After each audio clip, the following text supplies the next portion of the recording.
The 28th of February 2026 का वो दिन जब दुनिया फिर से इस बात को सोचने पर मजबूर हो गई थी क्या वर्ल्ड वॉर 3 स्टार्ट हो गया है।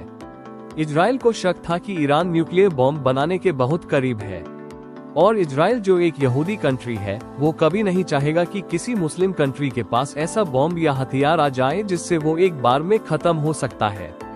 फिर एक लंबी प्लानिंग जो नवंबर 2024 से चल रही थी इजराइल और यूएसए के बीच।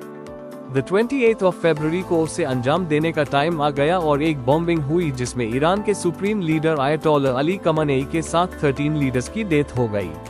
दुनिया भर के मुसलमान, स्पेशली शिया मुस्लिम जिनका सबसे बड़ा रिलीजियस लीडर आयतोल्ला होता है, उसकी डेथ के बाद नाराज है और ईरान इसी का बदला लेने की कोशिश कर रहा है और डायरेक्ट अमेरिका और इजराइल के खिलाफ जंग में कूद पड़ा। और देखते ही देखते जितनी गल्फ कंट्रीज जैसे कुवैत, कतार, यूएई, सऊदी अरबिया जहां जहां यूएस एम्बेसी या मिलिट्री बेस है वहां बॉम्बिंग कर दी। साथ हाई स्ट्रेट ऑफ होर्मुज को ब्लॉक कर दिया जिससे 20% वर्ल्ड का ऑयल सप्लाई होता है और एशियन कंट्रीज का तो बहुत ज्यादा है, जैसे 50% चीन और 60% इंडिया अपना ऑयल सप्लाई इसी रूट से लेते हैं। असली बात यह है कि अभी तक कोई देशवर खत्म करने को रेडी नहीं है। रीजन है ऑयल। ईरान के पास तेल के कुएं हैं और अमेरिकन सैंक्शंस की वजह से वो ठीक से सेल नहीं कर पा रहा था। फ्लैट ईरान चाहता है कि अमेरिका का इन्फ्लुएंस गल्फ कंट्रीज में ना हो ताकि वो ठीक से ट्रेड कर सके।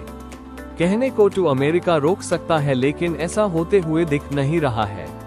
अभी रिसेंटली अमेरिका ने ईरान का वॉरशिप जो इंडियन ओशन में था उसको अपनी सबमरीन से डुबो दिया, जबकि वो वॉरशिप इंडिया से फ्रेंडली मीटअप के बाद जा रहा था जिसमें लगभग 100+ ईरानी सोल्जर्स की डेथ हो गई। साथ हाई एक स्कूल में बॉम्ब गिराया जिसमें ईरान के 160 बच्चों की डेथ हो गई जिसको अमेरिका बस कोलैटरल डैमेज बोलकर हंस रहा है। रीजन इसका सिंपल है, अमेरिका बस ऑयल पर कंट्रोल करना चाहता है गल्फ नेशंस का। इसी वजह से इजराइल का उस करता है गल्फ नेशंस को डराने के लिए।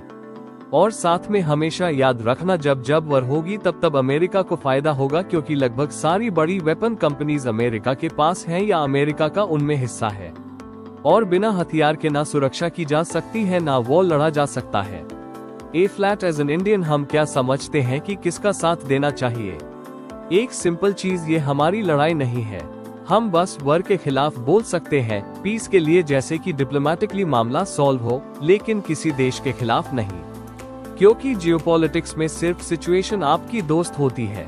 कल जो दोस्त है वो दुश्मन और जो दुश्मन है वो दोस्त भी हो सकता है, पाकिस्तान को छोड़कर। इसलिए जब तक इंडिया की सॉवरेंटी या संप्रभुता पर बात ना आ जाए, शांत रहना चाहिए और शांति की अपील करते रहना चाहिए। ग्लोबल पॉलिटिक्स का फैसला इमोशनली नहीं, मेंटली लेना चाहिए। अगर वीडियो पसंद आए तो चैनल को सब्सक्राइब करो और हमारे पोस्ट और आर्टिकल्स पर भी लाइक करते रहो और हम आपको ऐसी हाई नॉलेज देते रहेंगे।